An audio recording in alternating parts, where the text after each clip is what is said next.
नमस्कार, आप देख रहे हैं हरियाणा विशेष। मैं हूं आपके साथ सरिता तिवारी। तो हरियाणा विशेष में हम सबसे पहले बात करेंगे निकाय और पंचायत चुनाव को लेकर बीजेपी की तैयारी की। जी हां, चंडीगढ़ में बुधवार को निकाय चुनाव को लेकर बीजेपी की हाई लेवल बैठक हुई है। बैठक में सीएम मनोहर लाल भी शामिल हुए। इसके अलावा बीजेपी के प्रदेश अध्यक्ष ओपी धनखड़ ने भी बैठक में कई महत्वपूर्ण विषय यहां पर रखे। बैठक के बाद जानकारी देते हुए ओपी धनखड़ ने बताया कि परिवहन मंत्री मूलचंद शर्मा के नेतृत्व में प्रदेश स्तरीय कमेटी गठित की गई है, जिसमें पूर्व मंत्री कविता जैन और मनीष ग्रोवर और संगठन के अन्य पदाधिकारी भी शामिल हैं और सारी टीम भी और नीचे तक के लोग भी सभी नगर परिषद और पालिकाओं के चुनाव का कोऑर्डिनेशन देखेंगे और इन सभी की अलग अलग जिलों में ड्यूटी लगाई गई है और चुनाव प्रबंधन से जुड़ी सभी चीजों की देखरेख करेंगे।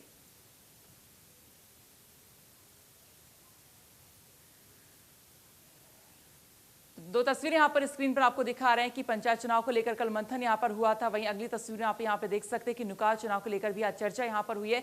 तो पंचायत और निकाय चुनाव को लेकर बीजेपी की तैयारियां जोरों पर हैं। तमाम बैठकें यहां पर लगातार जारी है कि तैयारी कैसी होगी, उसको लेकर भी एक रणनीति बनाई जा रही है। तो निकाय चुनाव प्रबंधन कमेटी की आज बैठक हुई है, जिसमें यहाँ पर निकाय चुनाव को लेकर चर्चा हुई और इससे पहले पंचायत चुनाव को लेकर भी मंथन हो चुका है।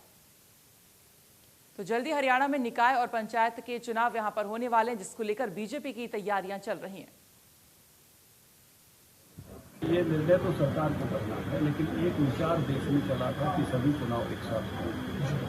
तो ये एक अच्छा अवसर हो सकता है। पंचायत चुनाव और आधी लगभग नगर पालिका नगर परिषदों के चुनाव एक साथ हो सकते हैं। तो एक ऐसा अवसर हो सकता है, लेकिन इसका निर्णय सरकार को करना है। और नगर पालिकाएं नई बनी हैं, नोटिफिकेशन हो चुका है, तो हम सरकार से आग्रह कर रहे हैं कि उनका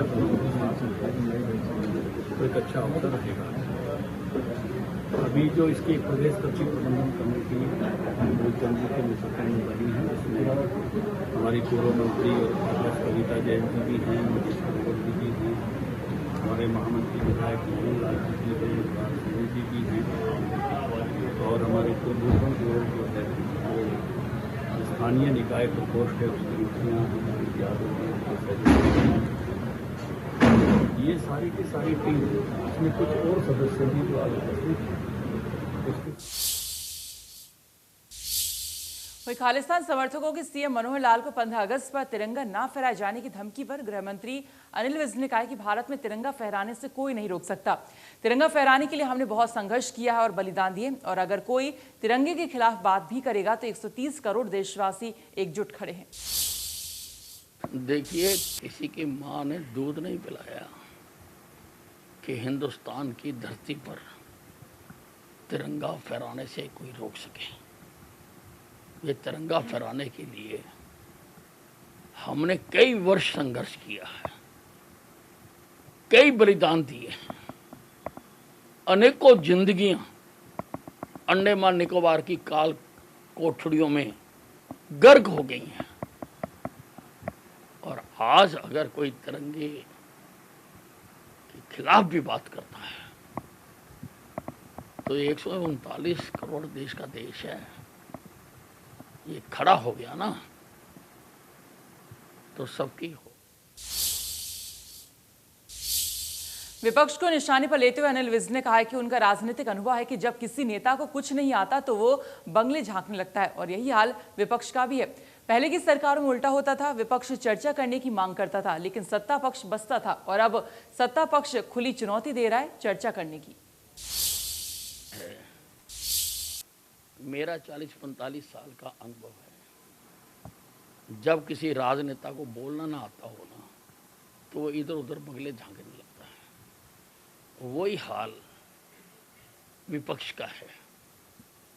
सत्ता पक्ष तो खुली चुनौती दे रहा है, जबकि हमेशा होता उल्ट रहा है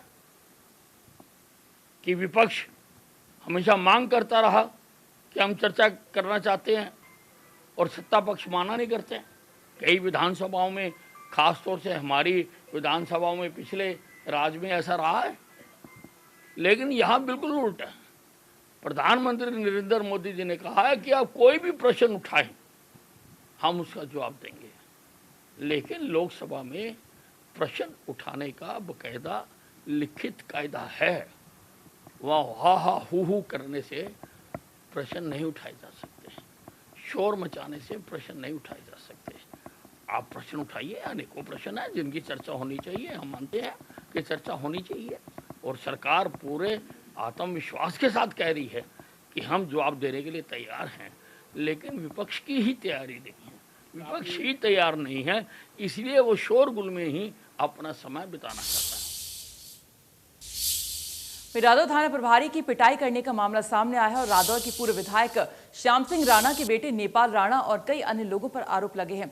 यमुनानगर सदर थाने में इन लोगों के खिलाफ मामला दर्ज करवाया गया है, लेकिन जब मीडिया कर्मी रादौर थाना एसएचओ से बात करने पहुंचे तो वे अपने पूरे स्टाफ समेत थाने से निकल गए। घंटों के इंतजार के बाद भी वे कुर्सियों पर वापस नहीं लौटे, जिसके बाद इस मामले में रादौर डीएसपी से बातचीत की गई और उन्होंने कहा कि मामला उनके संज्ञान में मीडिया के माध्यम से ही आया है और वह श्याम सिंह राणा ने इसे सरकार का राजनीतिक षड्यंत्र बताया है।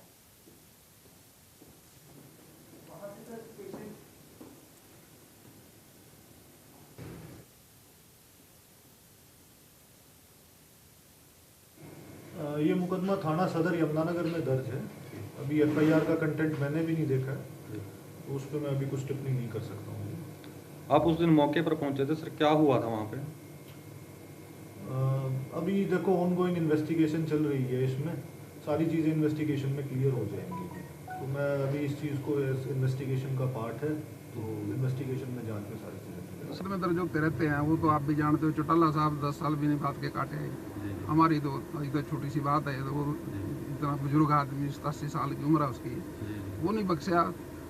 तो ये तो चलता रहता है राजनीतिक सिस्टम। तो ऐसे तो द्वेष के कारण जो राजनीति करते हैं वो लोग, जो काम नहीं कर सकते जो लोग, वो इन चीज़ों का सहारा लेते हैं। अभी करें क्या बीजेपी वाले?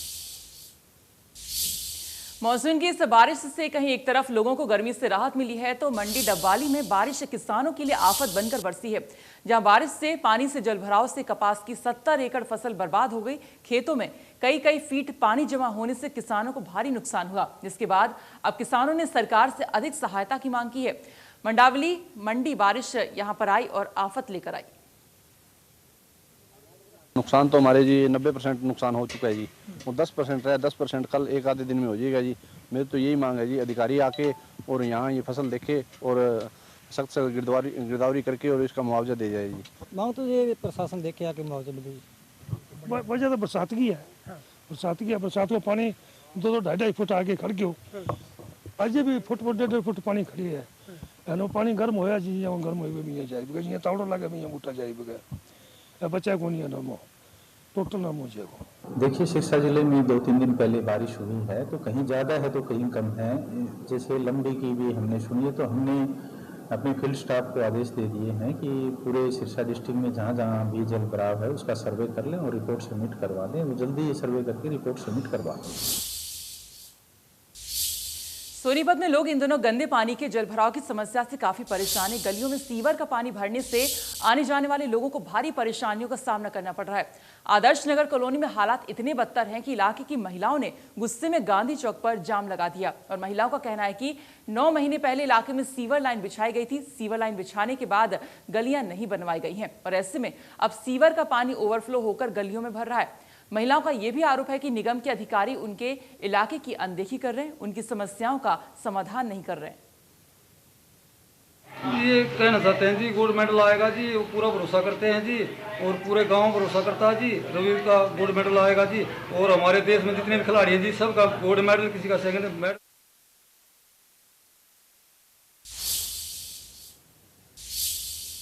भिवानी में गुप्त सूचना के आधार पर सीएम फ्लाइंग टीम ने कराधान विभाग के साथ मिलकर कार्रवाई की और जीएसटी चोरी करने वाले ट्रैक्टर ट्रॉलियों के चालकों को पकड़ा। इन ट्रैक्टर ट्रॉलियों में मकान बनाने को ईंटों को ढोआ जा रहा था। जिन ईंटों की सप्लाई की जा रही थी उनका जीएसटी से जुड़ा कोई भी कागजात नहीं पाया गया और ऐसे जीएसटी चोरी मामले में 60 ट्रैक्टर संचालकों पर केस दर्ज किया गया। सीएम फ्लाइंग टीम के अधिकारी ने बताया कि गुप्त सूचना मिलने पर कार्रवाई की गई। रोहतक भिवानी रोड पर ईंटों से भरे ट्रैक्टर ट्रॉली को रुकवाया गया तो चालकों के पास जीएसटी के कागजात नहीं मिले।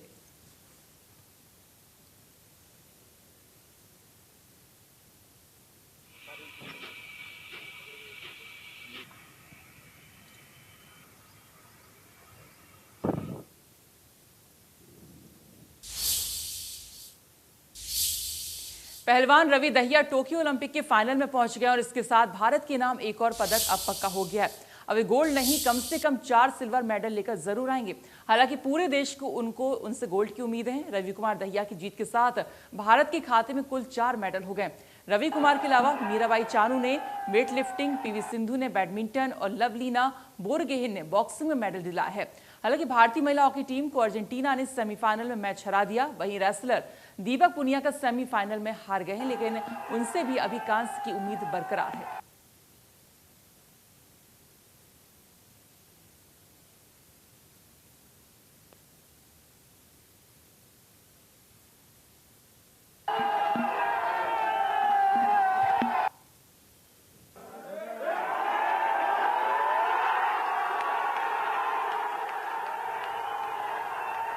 तो दीपक दहिया जब उस मोमेंट में आपको बता दें जीत रहे थे रवि दहिया, तो उस वक्त की तस्वीरें आपको हम बता रहे हैं जब जश्न का माहौल वहां पर देखा गया है और तमाम जो गांव वाले वहां पर थे, परिजन वहां पर थे, उनमें खुशी की लहरें एकदम से दौड़ गई जैसे ही उन्होंने ये मुकाबला जीता। और उसके बाद आगे की कहीं ना कहीं उम्मीद थी कि वो मेडल लेकर आएंगे, लेकिन अभी फिलहाल इससे ही उन्हें राहत मिली।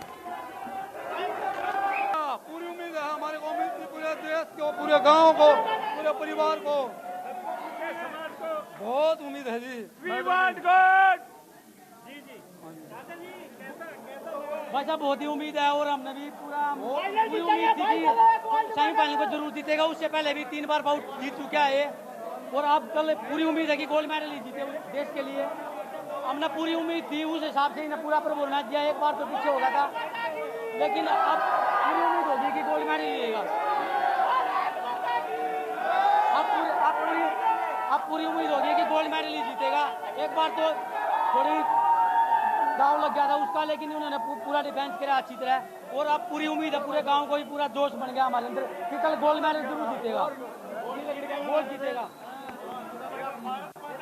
भारत माता की।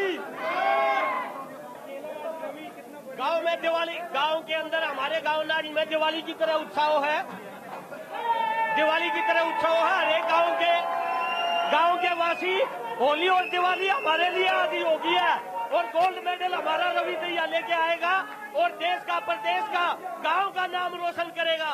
गांव का बच्चा रवि दहिया की उपलब्धि पर गर्व महसूस कर रहा है और हमारे गांव में आज नारी में दिवाली जैसा माहौल है। हमारे गांव की आज दिवाली है। धन्यवाद। तो रवि की शानदार जीत पर प्रदेश के सीएम मनोहर लाल ने हरियाणवी अंदाज में बधाई दी और फाइनल के लिए शुभकामनाएं भी दी। भाई रवि दहिया, हरियाणा और ये भारत देश ये तुम्हारी तरफ देख रहा है, बस लठ गाड़ दे और लेके आजा गोल्ड।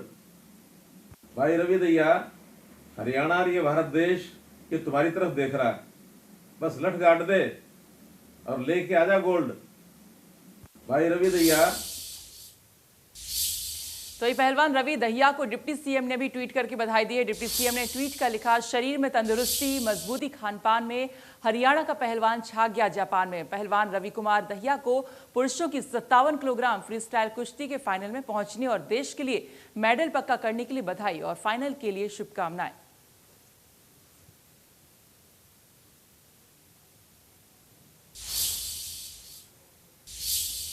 टोक्यो ओलंपिक्स के फाइनल में पहुंचने पर पहलवान रवि दहिया को खेल मंत्री संदीप सिंह ने बधाई दी है। संदीप सिंह ने लिखा कि भारत के गौरव, हरियाणा की मिट्टी के लाल पहलवान रवि दहिया को बहुत बहुत बधाई और शुभकामनाएं।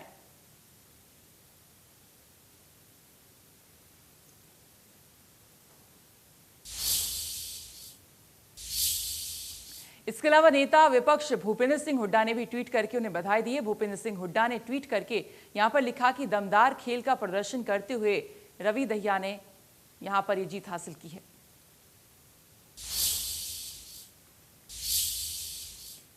तो उन्होंने ट्वीट में अपने लिखा है कि रवि दहिया ने फाइनल मुकाबले में पहुंचकर देश और प्रदेश का नाम रोशन किया है और इसके लिए उन्हें ढेरों बधाई और फाइनल मुकाबले के लिए ढेरों शुभकामनाएं।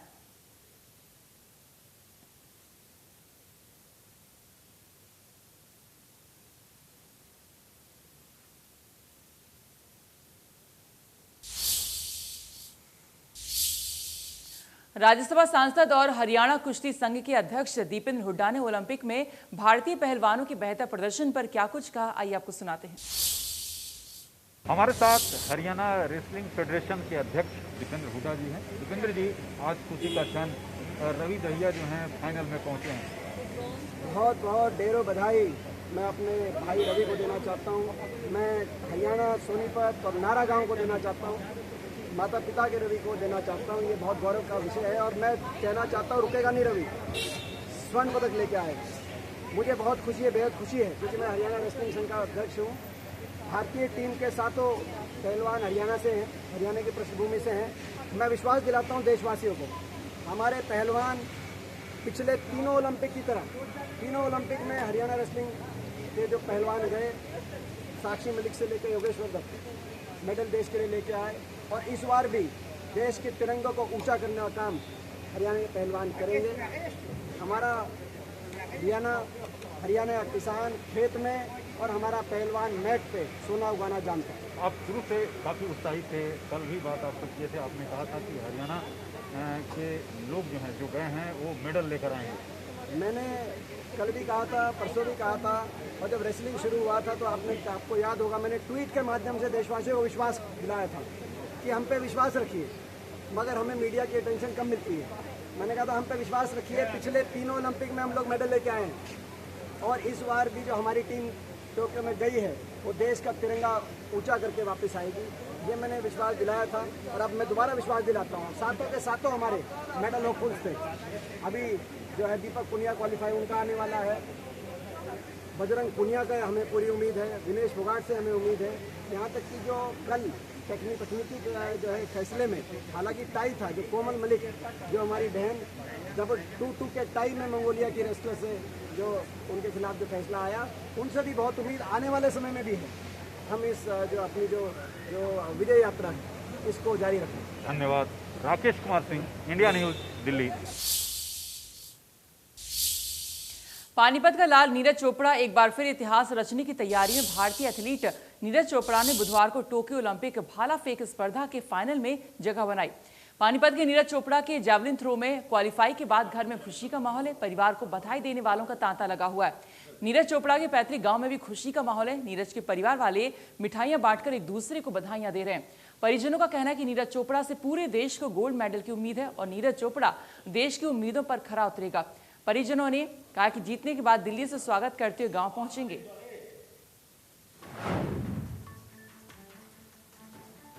तो नीरज चोपड़ा ने, आपको बता दें, टोक्यो ओलंपिक के फाइनल में वो पहुंच चुके हैं। किस तरह से उन्होंने ये कमाल दिखाया है। 2016 में IAAF वर्ल्ड U20 चैंपियनशिप में उन्होंने गोल्ड जीता था और उसके बाद यहाँ पर उन्होंने 86.48 मीटर दूरी का भाला फेंककर 2016 में गोल्ड मेडल जीता। उसके बाद 2018 में एशियन गेम्स में नीरज ने गोल्ड मेडल जीता था और यहाँ पर उन्होंने जो भाला फेंका था 88.06 मीटर का, और उसके बाद उन्हें ये 2018 में गोल्ड मेडल मिला था। फिर एशियन गेम्स में गोल्ड मेडल जीतने वाले नीरज पहले भारतीय बने।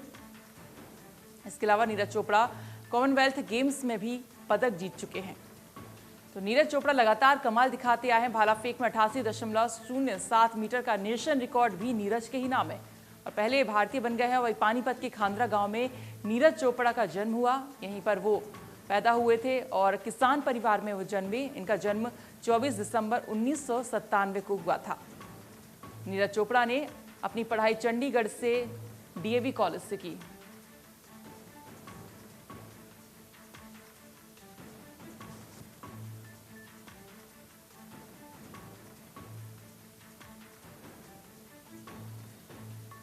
तो नीरज चोपड़ा लगातार कमाल दिखाते हैं। 2016, 2018 में उन्होंने मेडल जीते। खुशी महसूस कर रहा हूँ और देशवासियों से भी प्रार्थना करता हूँ कि वो उसका अनुसरण करें, बढ़िया प्लेयर बाहर निकल के आएँ, खेलें, आइंदा भी अच्छे मेडल देश के लिए लाएं। फाइनल के लिए क्या उम्मीद लग रही है आपकी? उम्मीद करते हैं, भगवान से प्रार्थना करते हैं कि भाई उसका गोल्ड मेडल आए। गाँव में खुशी का माहौल है और मेरा सारा गांव खुश है और मैं हरियाणा की तरफ से भी कहता हूँ कि वे सारे हरियाणा को खुशी है, मेरे देश को खुशी है। ठीक है। आज सुबह मैच था, 5:35 से शुरू था क्वालिफिकेशन का मैच, क्वालिफाई का मैच। तो नीरज ने अपनी पहली थ्रो में क्वालिफाई कर लिया 86.65 मीटर थ्रो करके और बहुत अच्छा महसूस कर रहे हैं, बहुत खुशी है। और टोक्यो ओलंपिक में स्टार भारतीय बॉक्सर लवलीना बोरगोहेन ने यादगार प्रदर्शन करते हुए कांस्य पदक अपने नाम किया।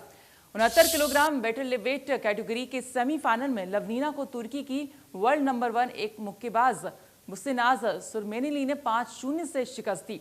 लवलीना ओलंपिक मुक्केबाजी इवेंट में पदक जीतने वाली तीसरी भारतीय बॉक्सर बन गई हैं। इससे पहले विजेंद्र सिंह और एमसीसी मैरीकॉम ये उपलब्धि हासिल कर चुके हैं।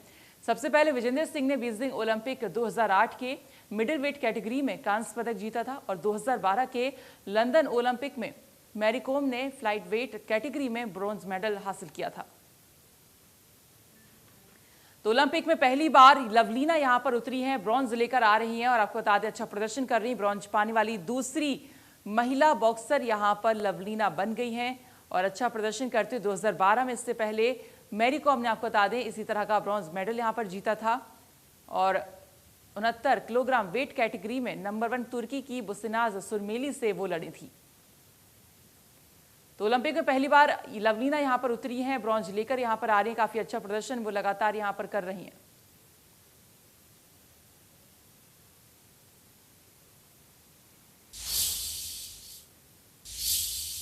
और फिलहाल इसी के साथ हरियाणा विशेष में इतना ही, लेकिन बाकी खबरों के लिए आप देखते रहिए इंडिया न्यूज हरियाणा। नमस्कार।